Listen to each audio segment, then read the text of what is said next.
امید ہے آپ سب خیریت سے ہوں گے۔ اگر آپ نے ابھی تک ہمارا چینل سبسکرائب نہیں کیا تو اسے ابھی سبسکرائب کر لیں اور بیل آئیکن کو دبانا بالکل بھی مت بھولیں۔ شکریہ۔ نمبر 8، جفا۔ جفا محبت، قربانی اور مشکلات کے خلاف لچک کی ایک پرجوش کہانی کے طور پر سامنے آتا ہے۔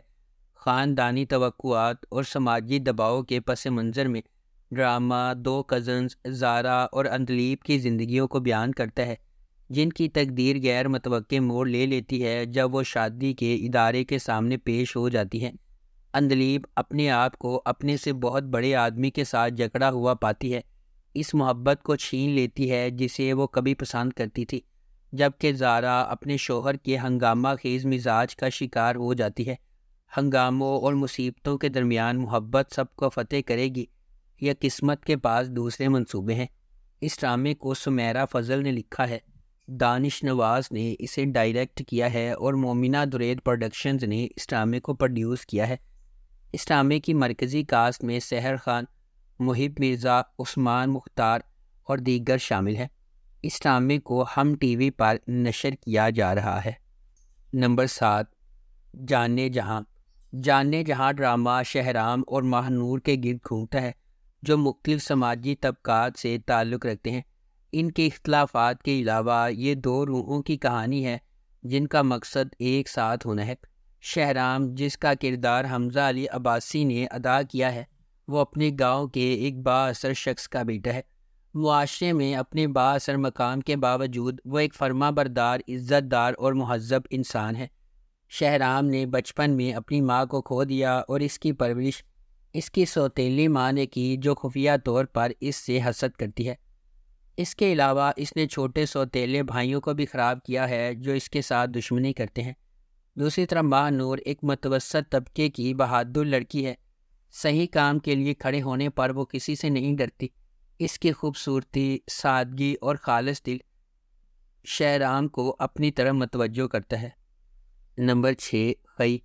کہانی ایک انتقامی کہانی ہے جو خی کی قدیم روایت کے پس منظر میں سامنے آتی ہے، جہاں دشمن کے خاندان کے مرد ارکان کو ان کے نسب کے تسلسل کو روکنے کے لیے ختم کر دیا جاتا ہے۔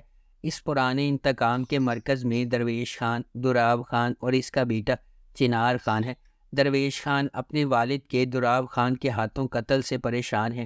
ایک پرامن زندگی کی تلاش میں درویش کا مقصد نسل در نسل دشمنی کو ختم کرنے کے لیے جنگ بندی کرنا ہے۔ تاہم شکوک پیدا ہوتے ہیں اور دراب خان اور اس کا بیٹا چنار خان امن کے لیے درویش کے ارادوں پر شک کرتے ہیں۔ درویش کی حقیقی کوششوں کے باوجود امن کا پیغام دینے والے ایک مہربان انسان درویش کے گھر پر ایک جشن کے دوران واقعات کا ایک المناک موڑ سامنے آتا ہے، جس سے زمدہ اور اس کے خاندان کے لیے بے پناہ تکلیف ہوتی ہے۔ نمبر 5، راہ جنون۔ راہ جنون غیر متزلزل جذبے اور غیر متزلزل عزم کی ایک ولولہ انگیز کہانی ہے، جہاں جوانی کے جوش و جذبے کی کوئی حد نہیں ہے۔ اس کے دل میں شبریز ہے جس کا انتھک جذبہ کہانی کو آگے بڑھاتا ہے۔ وہ ایک ایسا آدمی ہے جو اپنی محبوبہ مہر کو جیتنے کے لیے انتہائی حد تک چلا جاتا ہے۔ شبریز کی مہر سے محبت اتنی گہری ہے کہ وہ محبت کے حصول میں ناقابل تصور کام کرنے کو تیار ہے۔ کہانی ایک شدید غیر متزلزل محبت کی کھوج کے طور پر سامنے آتی ہے جو تمام منصوبوں کو ختم کر دیتی ہے۔ اس ڈرامے کو ریحانہ آفتاب نے لکھا ہے، سید احمد کامران نے اس ڈرامے کو ڈائریکٹ کیا ہے اور مومل پروڈکشنز نے اس ڈرامے کو پروڈیوس کیا ہے۔ اس ڈرامے کی مرکزی کاسٹ میں دانش تیمور اور کومل میر شامل ہیں۔ اس ڈرامے کو ہم ٹی وی پر نشر کیا گیا۔ نمبر 4، کفارہ۔ ستارہ ایک زندہ دل یتیم اپنے بھائی، خالہ اور چچا کے ساتھ رہتی ہے۔ اپنی خالہ کے خراب سلوک کے باوجود زندگی کی چھوٹی چھوٹی چیزوں میں خوشی محسوس کرتی ہے۔ اس کی خالہ اسے اپنے ارد گرد رکھتی ہے کیونکہ اس کا خاندان کی جائیداد میں حصہ ہے۔ ایک امیر تاجر کے بیٹے سالار کو فوٹوگرافی کا شوق ہے، جس کی وجہ سے وہ اکثر اپنے خاندان کی طرف سے تنقید کا نشانہ بنتا ہے۔ خالص دل کے ساتھ سالار اپنی ذمہ داریوں سے بچنے کے لیے جانا جاتا ہے۔ اپنی کزن کی شادی میں ستارہ غلط طور پر سالار کو فوٹوگرافر سمجھتی ہے، ستارہ کے ساتھ کتنا برا سلوک ہوتا ہے یہ دیکھ کر سالار اس کے لیے نرم گوشہ پیدا کرتا ہے، تاہم ایک سازش کی وجہ سے ان کی قربت پر اعتراضات اٹھتے ہیں۔ سالار ایک بار پھر اس معاملے سے گریز کرتا ہے اور ستارہ کو اس کے اپنے خاندان کے شکوک کا سامنا کرنا پڑتا ہے۔ نمبر 3، کبھی میں کبھی تم۔ جب دو خوبصورت لوگ ملتے ہیں تو کبھی میں کبھی تم جیسے عجائبات وجود میں آتے ہیں۔ فہد مصطفیٰ ایک دہائی کے بعد ٹیلی ویژن سکرین پر جلوہ گر ہوں گے، وہ بھی میرے ہمسفر اور مجھے پیار ہوا تھا جیسے سپر ہٹ پروجیکٹ سے سیدھی لڑکی کے ساتھ، یعنی ببلی ہانیہ عمر 2024 کے سب سے زیادہ اینٹیسپیٹڈ ٹیلی ویژن پروجیکٹ کی پہلی جھلک اسے تھوڑا سا اداس بناتی ہے، جس میں ہانیہ اور فہد کے کردار ہاتھ پکڑے ہوئے ہیں اور ہر طرح کی موٹی اور پتلی زندگی کو یکجا کرنے کا وعدہ کر رہے ہیں۔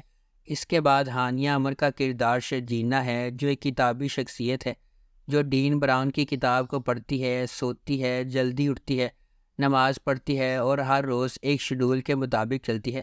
مصطفیٰ کے طور پر فہد مصطفیٰ کا کردار ایک ہم عصر گیمر لڑکے کا ہے جو نوڈل سے بڑے پیالے بناتا ہے، موٹر سائیکل چلاتا ہے، دھوپ میں انڈے فرائی کرتا ہے اور ہر وقت ایک ہی جگہ ہونے کے علاوہ کچھ نہیں کرتا۔ اس ڈرامے کو ARY ڈیجیٹل پر نشر کیا گیا۔ نمبر 2، جان نثار۔ نوشیروہ غزنوی ایک امیر نوجوان اپنے بھائی کی موت کے بعد اپنی زندگی میں ایک اہم لمحے کا سامنا کرتا ہے۔ یہ سانحہ نوشیروہ غزنوی پر متعدد ذمہ داریوں کا بوجھ ڈالتا ہے جنہیں وہ ہچکچاتے ہوئے قبول کرتا ہے، صرف بعد میں انہیں نقصان دہ ثابت ہوتا ہے۔ تاہم دعا سے ملاقات کے بعد اس کی زندگی ایک تبدیلی کا موڑ لیتی ہے۔ اسے پہلی نظر میں اس سے محبت ہو جاتی ہے، لیکن یہ اسے اپنی ذمہ داریوں کے ساتھ ایک نازک موڑ پر کھڑا کر دیتا ہے۔ دعا ایک عاجز پس منظر سے تعلق رکھنے والی ایک خوبصورت لڑکی، اس کے والدین نے اپنی 2 بہنوں کے ساتھ اسے پالا ہے۔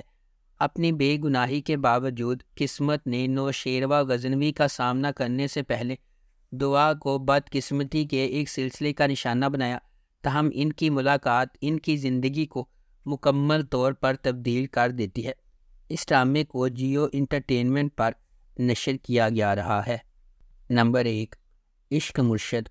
عشق مرشد کی کہانی مختلف پس منظر سے تعلق رکھنے والے 2 افراد کے گرد گھومتی ہے جنہیں تقدیر نے اکٹھا کیا، جبکہ انہیں محبت کے نام پر لاتعداد چیلنجز کا سامنا ہے۔ سیاست، دشمنی، چالوں اور ابہام سے بھری ایک داستان، یہ طاقت کی جدوجہد، ذاتی انتقام اور پیچیدہ سازشوں کے ایک پیچیدہ جال میں ڈوب جاتی ہے۔ ڈرامہ جذبات، دماغی سازشوں اور رازوں کے ہمیشہ سے موجود خفیہ واقعات کی ایک دلکش کہانی کا وعدہ کرتا ہے۔ اس ڈرامے کو عبدالخالق خان نے لکھا ہے، فاروق رند نے اسے ڈائریکٹ کیا ہے اور مومل پروڈکشنز نے اس ڈرامے کو پروڈیوس کیا ہے۔ اس ڈرامے کی مرکزی کاسٹ میں بلال عباس خان اور دریف شاہ سلیم شامل ہیں۔ اس ڈرامے کو ہم ٹی وی پر نشر کیا گیا۔ اگر آپ کو ہماری یہ ویڈیو پسند آئی ہے تو اسے لائک کریں، شیئر کریں اور ہمارے چینل کو سبسکرائب کرنا بالکل بھی مت بھولیں۔ آپ کا بہت بہت شکریہ۔